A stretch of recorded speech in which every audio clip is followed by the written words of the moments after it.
The twin sons of Veraxis Prime cast long, blood-red shadows across the war-torn landscape. Sergeant Cole Vance moved silently through the wreckage of what had once been the beautiful crystal forest of the planet's southern hemisphere. Now it was nothing but scorched earth and shattered crystal formations, the final battlefield in humanity's 5-year war against the reptilian Catharak Empire. Cole wiped the sweat and grime from his weathered face, his rifle held ready as he swept the area.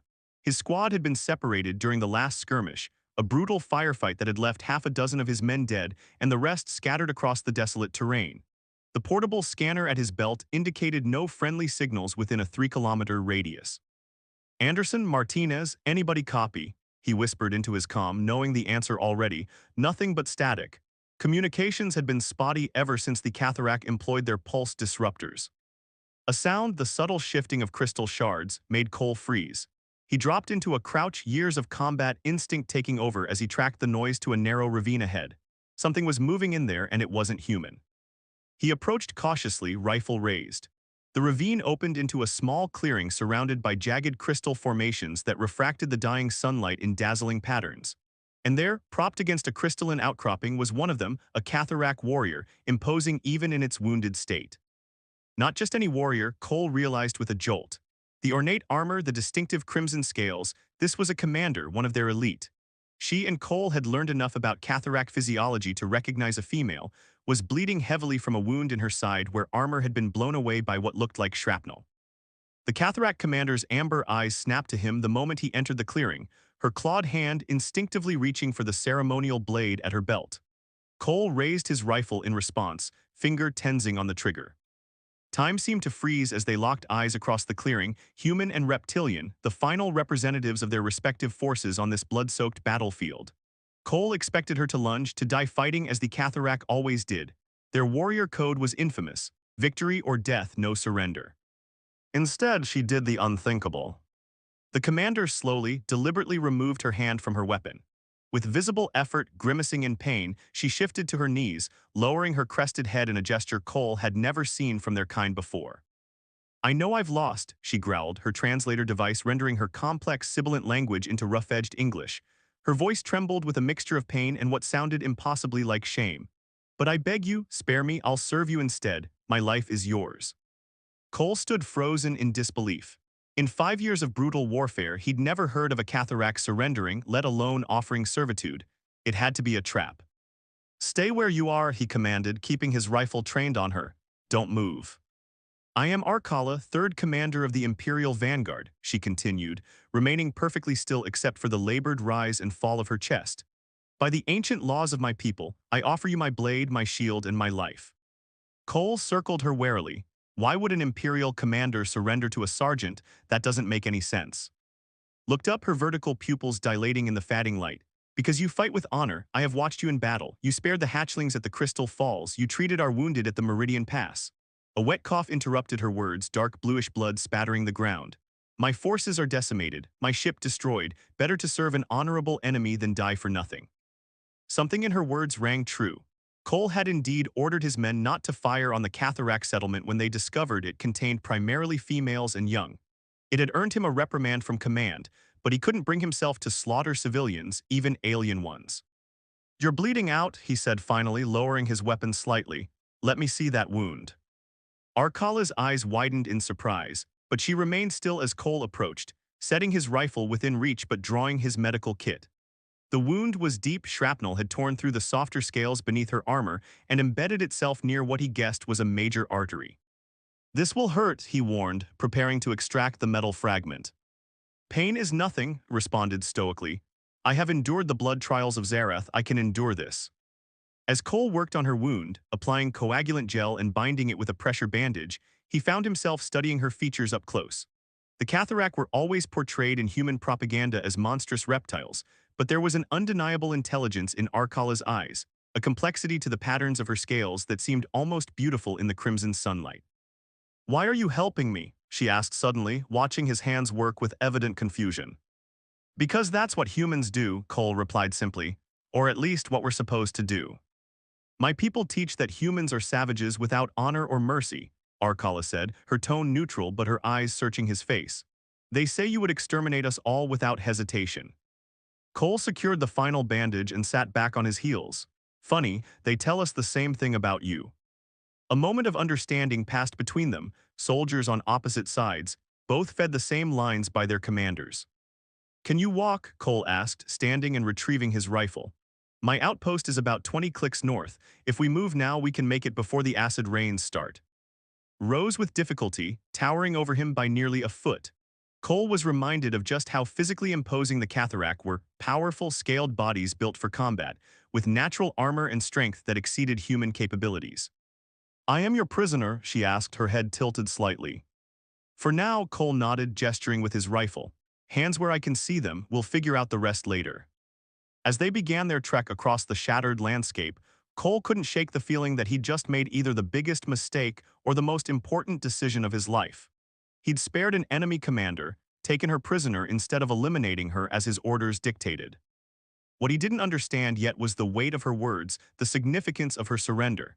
In Catharak culture, such a vow wasn't merely an act of desperation. It was a sacred bond, an unbreakable oath that transcended mere military surrender. Followed behind him, her movements still graceful despite her injury. Her eyes scanned their surroundings constantly, alert for dangers, not to herself, but to the human who now, in her mind, held complete dominion over her life and death. Her life debt master. As the first drops of acidic rain began to fall, sizzling against the crystalline debris around them, Cole quickened his pace. Behind him, Arkala did the same, her mind already calculating a dozen ways to protect the human should danger arise. The war might be ending, but for Cole Vance and Commander Arkala, a far more complex and intimate battle was just beginning. The acid rain had intensified, forcing Cole and Arkala to seek shelter in the hollowed-out remains of a crashed transport ship. The steady patter of corrosive droplets on metal created an eerie rhythm as Cole checked his navigation system. Storm's getting worse, he muttered, more to himself than to his alien companion. We'll have to wait it out. Stood at the jagged opening that served as their shelter's entrance, her scaled form silhouetted against the crimson lightning that occasionally split the sky. The Eskrath rains will last until dawn, she said. Your skin cannot withstand even brief exposure. Cole nodded, setting up a small portable heater. The nights on Varaxis Prime dropped well below freezing, a stark contrast to the scorching days. You should rest, that wound needs time to heal. The Catharak commander turned to face him, her amber eyes reflecting the soft blue glow of the heater. I require less recovery than humans. I will stand watch while you sleep. Not a chance, Cole replied, patting his rifle. I don't trust you that much yet. A sound emerged from Arkala that Cole couldn't immediately identify. A low, rumbling vibration that he realized with shock was laughter. Prudent, she acknowledged, though unnecessary, my oath is binding until death, but I understand your caution, Sergeant Cole Vance. They settled into an uneasy silence, watching each other across the small space. Cole couldn't help but marvel at how different she appeared up close compared to the glimpses he'd caught of Catharak in battle. Her scales shifted subtly with each movement, creating patterns that seemed almost deliberately artistic. The crest along her head bore markings he now recognized as rank insignia. Why did your squad venture so deep into disputed territory? Asked suddenly. Your nearest outpost is far from this region. Cole hesitated, weighing operational security against the reality that the war was effectively over. Reconnaissance. Command received intelligence about Catharak supply caches. We were sent to verify. Your intelligence was correct, Arkala confirmed, though those supplies are now ash like much of my fleet. Her head tilted slightly. You fought well, many of my best warriors fell to your squad. We lost good people too, Cole said quietly, memories of his fallen comrades fresh in his mind. Nodded solemnly, death in battle brings honor, they died as warriors should. There's no honor in dying, Cole countered, an edge creeping into his voice. Just death, and people who miss you afterward. The Catharak studied him with newfound interest. Your species views death differently than mine, fascinating. Before Cole could respond, a high-pitched whine cut through the drumming of the rain, the unmistakable sound of a Catharak scout ship. Patrol, hissed, immediately dropping into a crouch. They search for survivors. Cole extinguished the heater and gripped his rifle. Friends of yours. Not anymore, she replied grimly. By accepting defeat and pledging myself to you, I am now traitor to the Empire. They would execute me alongside you. The scout ship's searchlight swept over the landscape outside, casting harsh white light through the cracks in their shelter. Cole held his breath as the beam passed within meters of their hiding place. Just when he thought they'd escaped detection, the light stopped moving. They've spotted something, he whispered. Arkala moved with startling speed, positioning herself between Cole and the entrance. Stay behind me, she ordered, her voice no longer that of a prisoner but a commander. If they enter, I will engage first. This isn't your fight, Cole protested. Arkala turned to him, her expression intense. You still do not understand. By Catharak law, your battles are now mine. Your survival is my sacred duty. The searchlight intensified, and the whine of the engines changed pitch as the scout ship descended. Cole readied his weapon, calculating their odds against what was likely a fully armed patrol. Not good. Without warning, Arkala unsheathed her ceremonial blade, a wicked curved weapon that gleamed in the dim light. Cole tensed, wondering if her allegiance was about to shift, but instead she sliced across her own palm. Blue blood welled from the cut. By blood and honor I renew my oath, she growled, then smeared the blood across her crest in a pattern Cole didn't recognize. Now they will know me as life-bound. The ship landed with a heavy thud, and moments later the sound of armored footsteps approached their shelter. Arkala readied herself, muscles coiled for attack. 3 Catharak warriors appeared at the entrance, their weapons raised. They froze at the sight of Arkala, clearly recognizing her rank. Words were exchanged in their native language, too rapid and complex for Cole's translator to catch. Then, to Cole's astonishment, the warriors' demeanor changed. They lowered their weapons slightly, their postures shifting from aggressive to something closer to reverence. More words were exchanged, with Arkala speaking in a commanding tone. The patrol leader looked past her to Cole, eyes narrowing with obvious disgust, but made no move to attack. After a final exchange, the patrol retreated, returning to their ship. What just happened? Cole demanded as the scout ship's engines roared back to life. Arkala turned to him, the blood marking still vivid against her scales. I invoke the rite of Esvorith, the life debt ceremony. It is our most ancient law, even enemies must honor it. She sheathed her blade. They will not hunt us now. To kill one who is life-bound would bring dishonor upon their entire bloodline. Cole stared at her in disbelief. You're saying they just let us go because of some ritual? Not some ritual, corrected, her voice solemn. The most sacred bond known to my people. I have marked myself as your sworn protector, a status even our emperor must respect. As the scout ship disappeared into the stormy sky, Cole struggled to process this revelation. What he had taken as a simple surrender was apparently something far more profound in Catharak culture, a bond that had just saved both their lives. We should move at first light, said, resuming her watchful position by the entrance. That patrol will report our position. Others may not be so traditional in their beliefs. Cole nodded, settling back against the wall but keeping his rifle ready. As exhaustion began to overcome his adrenaline, he found himself wondering what other aspects of the Catharak he had misunderstood during these years of war. And more troublingly, why the fierce commander now watching over him seemed increasingly less alien with each passing hour. Hold your fire, Cole shouted as he and Arkala approached the perimeter of Outpost Sigma. The journey had taken nearly 2 days, twice as long as planned due to having to evade both Catharak stragglers and the indigenous predators that had grown bold in the war's aftermath. Weapons trained on them from the watchtowers, spotlights cutting through the twilight to illuminate the unusual pair. Cole held his hands up, ID tags clearly visible, while Arkala stood a step behind him, her posture deliberately submissive despite her imposing height. Sergeant Vance requesting entry with a prisoner of war, Cole called out. A tense moment passed before the main gate slowly began to open. As they walked through, Cole was immediately aware of the stares and whispers. Many of the soldiers had never seen a Catharak up close, only as enemies through rifle scopes or in propaganda footage.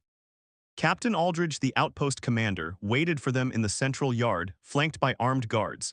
His weather-beaten face was a mask of controlled fury. "What the hell is this, Sergeant?" he demanded, eyeing Arkala with undisguised contempt. "You were instructed to eliminate enemy combatants, not bring them home for dinner." "She surrendered, sir," Cole explained, standing at attention. "Commander is a high-ranking officer with valuable intelligence. I made a judgment call." Aldridge circled Arkala slowly like a predator sizing up prey. "Is that right? A lizard commander just decided to switch sides? How convenient." Arkala remained perfectly still, her eyes fixed forward, submitting to the inspection with dignity that Cole couldn't help but admire. "Take it to detention," Aldridge ordered. "Maximum security protocols, full restraints." "Sir," Cole interjected, "she's injured and has cooperated fully. Standard protocols should be." "That wasn't a suggestion, Sergeant," Aldridge snapped. "This creature's people have slaughtered thousands of ours. You're lucky I don't shoot it where it stands." Two guards approached with heavy mag cuffs. As one reached for Arkala's arm, she let out a low warning growl, her crest flaring instinctively. Immediately, every weapon in the yard was trained on her. Arkala, Cole said quietly, stepping between her and the nearest rifles. It's okay, let them.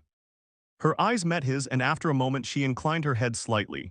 As you wish, she said, extending her wrists for the cuffs. I want a full debriefing in 20 minutes, Sergeant, Aldridge ordered as the guards led Arkala away. And you'd better have one hell of an explanation. The debriefing was more like an inquisition.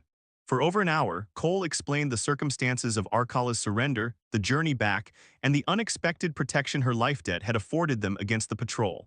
He carefully omitted the growing respect he felt for the alien commander, focusing instead on her potential intelligence value. This life debt business sounds like nonsense, Lieutenant Rivera commented. As the outpost's intelligence officer, she seemed more intrigued than hostile. But if it's true, it could explain some of the Catharak behavioral patterns we've observed. Or it's manipulation, Aldridge countered. These aren't humans, Vance. They don't think like us, don't feel like us. Cole thought of Arkala standing guard while he slept, of her placing herself between him and danger without hesitation. With respect, sir, I'm not sure that's true. After the debriefing, Cole was permitted to visit Arkala in detention. He found her in a reinforced cell, her powerful limbs bound by energy restraints that hummed with blue light. Despite her circumstances, she sat cross-legged on the floor with perfect posture, eyes closed in what appeared to be meditation. Are they treating you all right? Cole asked, dismissing the guard to give them privacy. Opened her amber eyes. Your people fear what they do not understand. It is natural. It's not right, Cole said, sitting on the bench opposite her cell. You saved my life out there twice. As was my duty, she replied simply. The life debt requires nothing less. Cole leaned forward. About that, I need to understand what this really means, this oath you've taken. Studied him for a moment, then shifted to face him fully. Among my people, a life debt is our most sacred bond. When a warrior faces honorable defeat, they may offer their life to the victor rather than face death. If accepted, their existence becomes dedicated to serving and protecting their new master. I'm not anyone's master, Cole said uncomfortably. In your culture, perhaps not, acknowledged. But in mine, you now hold my life in your hands. I am sworn to protect you, obey you, and serve your interests until my death or until you release me from my oath. Cole ran a hand through his short-cropped hair. And if I ordered you to betray your people, to reveal military secrets?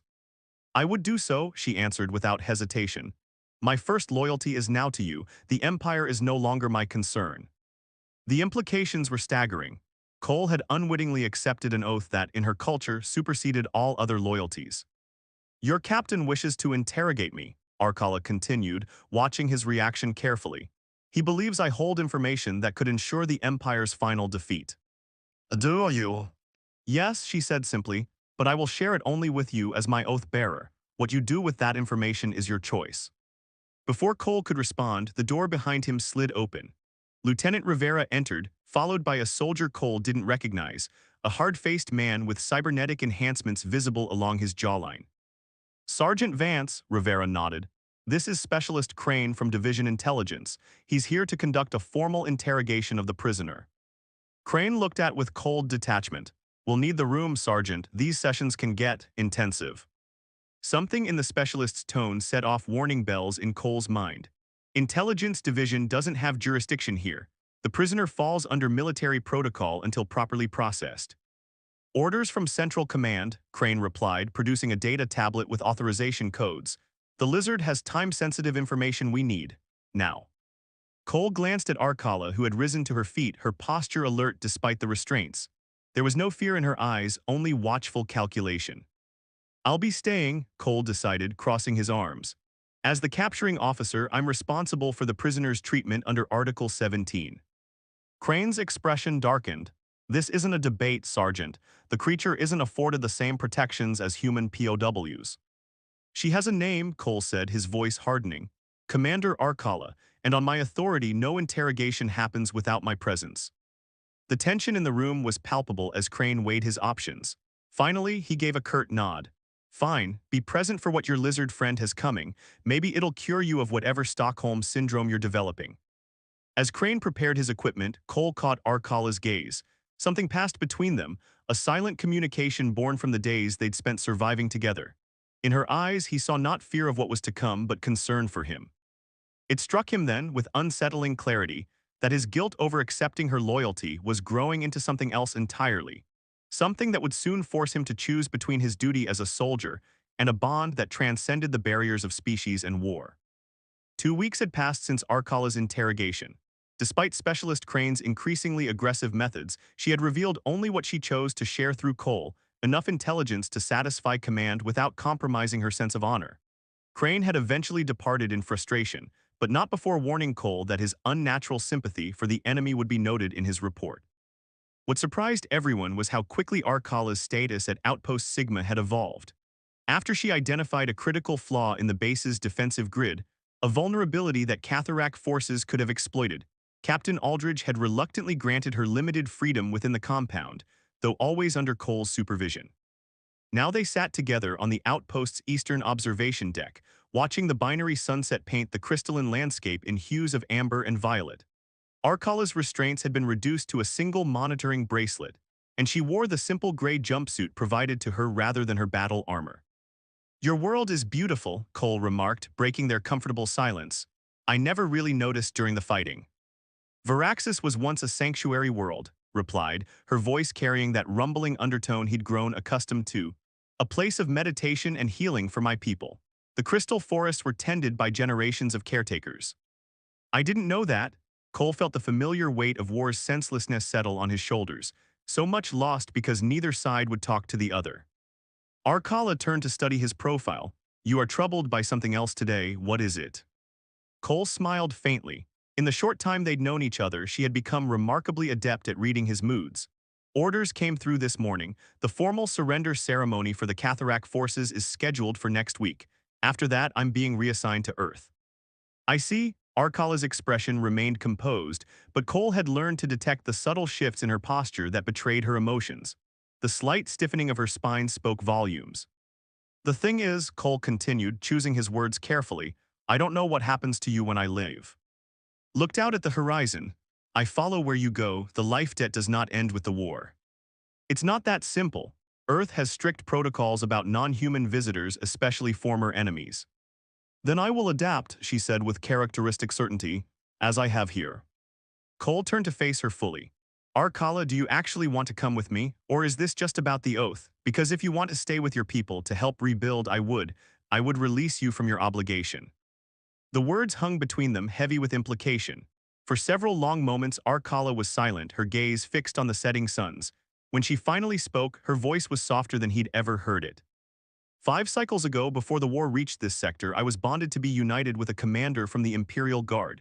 It was an arrangement of political advantage, not choice." She traced a pattern on the railing with one clawed finger. "When I pledged myself to you on that battlefield, I expected servitude, perhaps death. I did not expect understanding, respect." She met his eyes. "I did not expect you, Cole Vance." Something shifted in Cole's chest, a tension that had been building since the moment she had knelt before him on the battlefield. "What are you saying?" "I am saying," replied carefully, "that I would follow you by choice even without the binding of the life debt." The admission hung in the air between them, changing everything. Cole found himself moving closer to her, drawn by a gravity he'd been fighting since their journey across the war-torn landscape. "There would be challenges," he said quietly, "prejudice, people who couldn't see past what you are to who you are." "As there would be among my people," she acknowledged. "But I have witnessed courage in you unlike any I have known. It awakens something similar in me."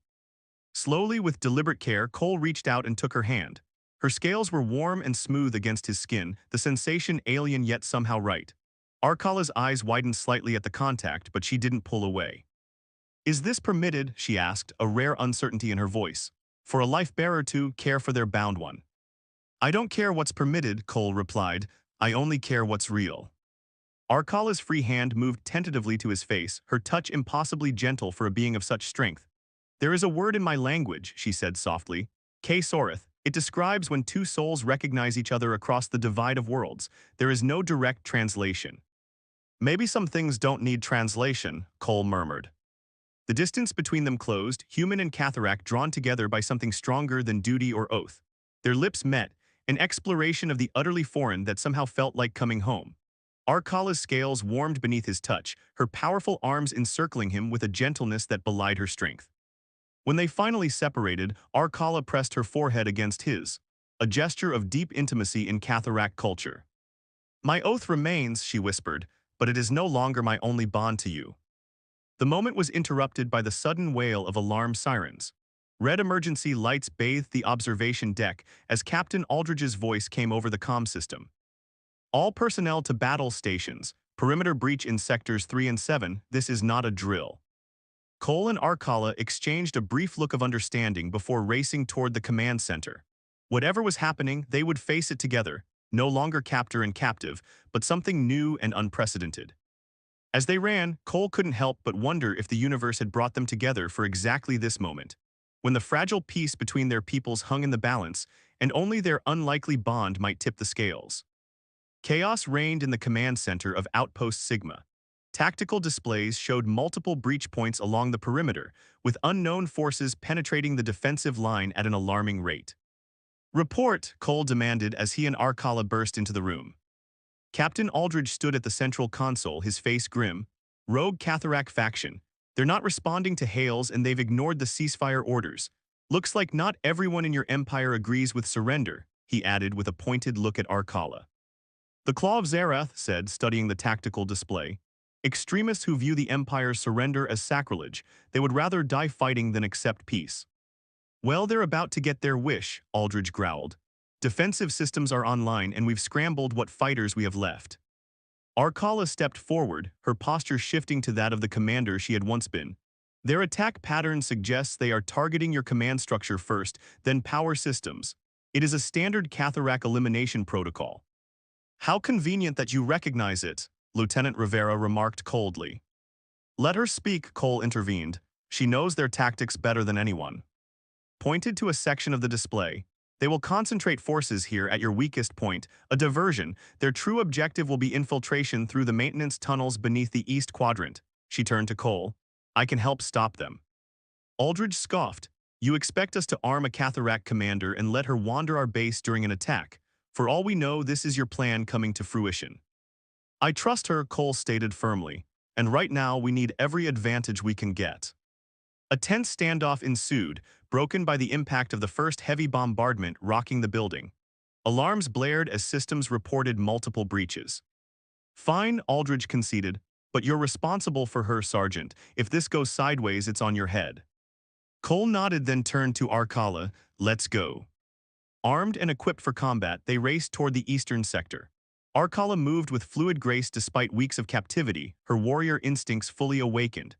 As they approached the maintenance access, the sounds of battle intensified, weapon fire, explosions, and the distinctive war cries of Catharak raiders.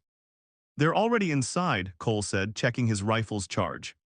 Arcala unsheathed the ceremonial blade she'd been permitted to keep, more a symbol than a weapon, but deadly in her skilled hands. "Remember, the Claw Warriors use thermal vision. The cooling systems will hide our approach if we move through the ventilation shafts." They climbed into the narrow tunnels, moving silently above the invading force.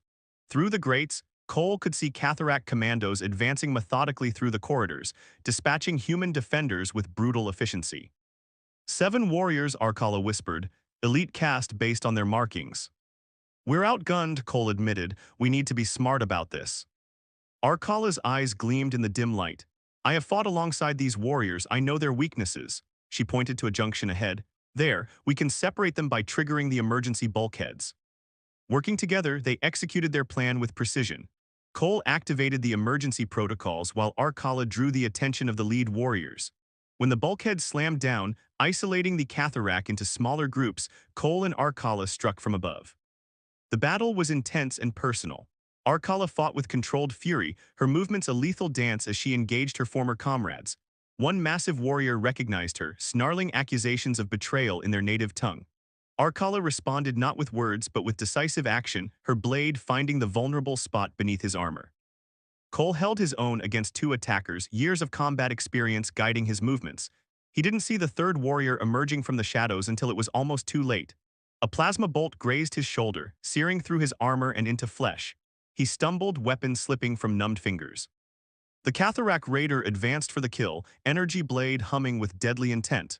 Cole braced himself, knowing he couldn't dodge in time. The blow never came.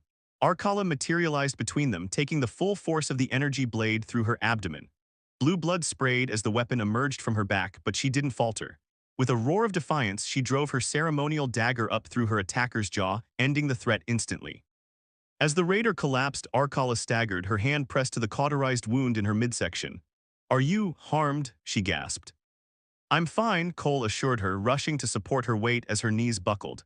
"But you're not. We need to get you to medical." Arkala's breathing had become labored, her scales losing their vibrant luster. "The others must be stopped." "Forget them," Cole insisted, activating his comm. "This is Sergeant Vance. I need immediate medical evacuation in the East Quadrant maintenance section. Arkala is critically wounded." Static answered him, the comm systems were down. "You must go," urged, her voice weakening. "Complete the mission. My oath requires your survival above mine." "To hell with the oath," Cole growled, lifting her as gently as he could. "I'm not leaving you." The journey back through the battle-damaged outpost was a nightmare of smoke, debris, and intermittent fighting. Cole's shoulder burned with agony, but he refused to relinquish his precious burden. Arkala drifted in and out of consciousness, her powerful body growing heavier as her strength ebbed. They were halfway to the medical bay when the ceiling collapsed ahead of them, blocking their path. Cole turned to find an alternate route, only to face 3 more Catharak raiders emerging from the smoke. "Well now," the lead warrior hissed in heavily accented English. "The human who tamed Commander Arkala, your death will cleanse her dishonor." Cole gently set Arkala against the wall and positioned himself protectively before her. With his good arm, he raised his sidearm, his last line of defense. "You'll have to go through me first," he declared, knowing the odds were impossible. "As you wish," the raider replied, raising his weapon. A blur of motion from behind Cole caught him by surprise. Despite her grievous wound, Arkala had summoned her remaining strength. She surged forward with a primal roar, her body slamming into the lead raider with bone-crushing force. The impact sent them both crashing through a damaged section of wall and out of sight. Cole didn't hesitate. He fired rapidly at the remaining 2 warriors, driving them back momentarily before pursuing Arkala through the breach. He found her and her opponent locked in a death struggle amid the rubble of what had once been a storage area. The raider had her pinned, his clawed hands around her throat. With her wound, she had no hope of overpowering him. Cole took aim, but his injured arm trembled, the shot going wide. The raider turned toward him, momentarily distracted, which was all Arkala needed. With her last reserve of strength, she seized a jagged piece of metal from the debris and drove it into her opponent's neck. The warrior collapsed, convulsing briefly before going still. Cole rushed to Arkala's side. Her breathing was shallow, her eyes struggling to focus on his face. "Wise," he demanded, cradling her head gently. "You could have escaped while they were focused on me. You could have been free." A weak smile curved Arkala's scaled lips. "I am free," she whispered. "I chose my path, not duty, not oath." With trembling fingers, she touched his face. "Love transcends worlds."